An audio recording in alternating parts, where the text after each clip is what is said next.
Life health care centre मध्ये हार्दिक हार्दिक स्वागत आहे। बाबा तुमचं सर्व आई बाबांना संपूर्ण नाव सांगा। परशुराम गांगोळे। अच्छा, कुठे राहता बाबा? शिवरामनगर। शिवरामनगर मध्ये राहतात, आमच्या समोरच राहतात। हा बाबा, तुमचं वय किती साधारणतः? आता 67। 67 बाबांचं वय आहे। बाबा तुम्हाला काय काय त्रास होता? पॅरालिसिस आणि बीपीचा त्रास होता बाबांना। बाबा तुम्हाला आता थेरपीला येऊन किती दिवस झाले?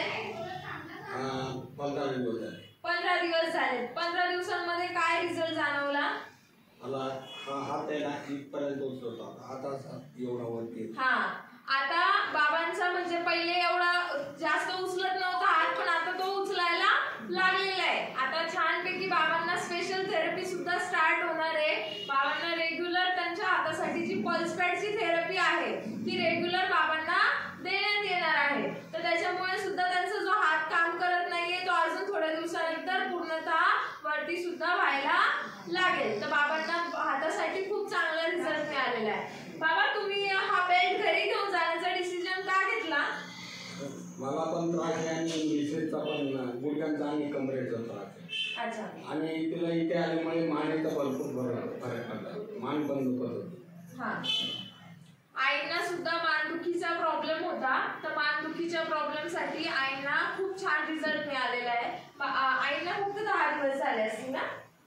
12-13 दिवस। हा, कारण बाबांच्या नंतर आई आलेल्या आणि आईंना सुद्धा थोडाफार रिझल्ट मिळालेला आहे। अजून ते जसजसं कंटिन्यू करतील त्याच्याने अजून जास्त फायदा आईंना होणार आहे। ओके, तर बाबांचा हा जो डिसिजन आहे तो चांगला डिसिजन आहे की वाईट डिसिजन आहे? आज आपल्या घरामध्ये बघा लाखो रुपयांचे मोबाईल असतात, हजारो रुपयांचे मोबाईल असतात, ते आपण आपल्या नातवंडांना मुलांना घेऊन देत असतो, पण त्याच्याने शरीराला नुकसान होतं की नाही होत? होतं ना। आपण गाडी खरेदी करतो, हो की नाही? ती गाडी सुद्धा काय करत असते? आपला प्रवास दूर करत असते, हो की नाही? प्रवासामध्ये आपण त्या गाडीचा यूज करत असतो, पण इतर वेळी आपल्या आजारपणासाठी ती गाडी कामी येते का?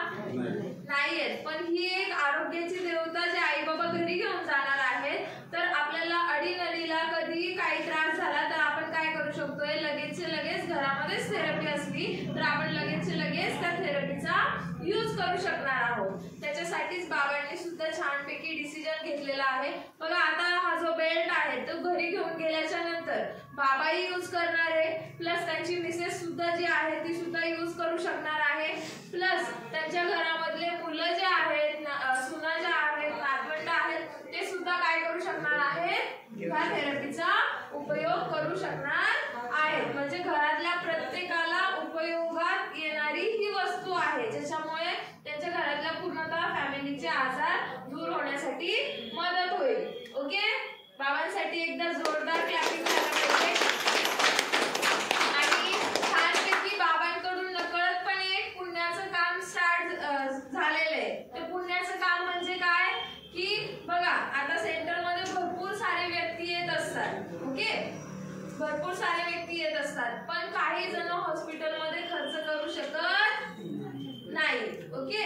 पण आता हे सेंटर जे आहे हे सेंटर चालतं कसं? ओके, तर बघा भरपूर सारे जे आई बाबा असतात ना, आपल्या सेंटर मधल्या थेरपीचा रिझल्ट बघून आपल्याकडून प्रोडक्ट घरी घेत असतात। त्याच्यामधून जो काही पैसा येत असतो तो कुठे खर्च केला जात असतो? एकतर सेंटर साठी खर्च केला जात असतो आणि नवनवीन सेंटर ओपन होण्यासाठी सुद्धा मदत होत असते। नकळतपणे आई बाबांकडून सुद्धा पुण्याचं काम होत असतं आणि सेंटरला अजून चालत राहावं याच्यासाठी सुद्धा प्रेरणा मिळत असते। मग ही चांगली गोष्ट आहे की वाईट गोष्ट आहे? तर बाबांसाठी पुन्हा एकदा जोरदार क्लॅपिंग झालं पाहिजे। थँक्यू सो मच बाबा। धन्यवाद।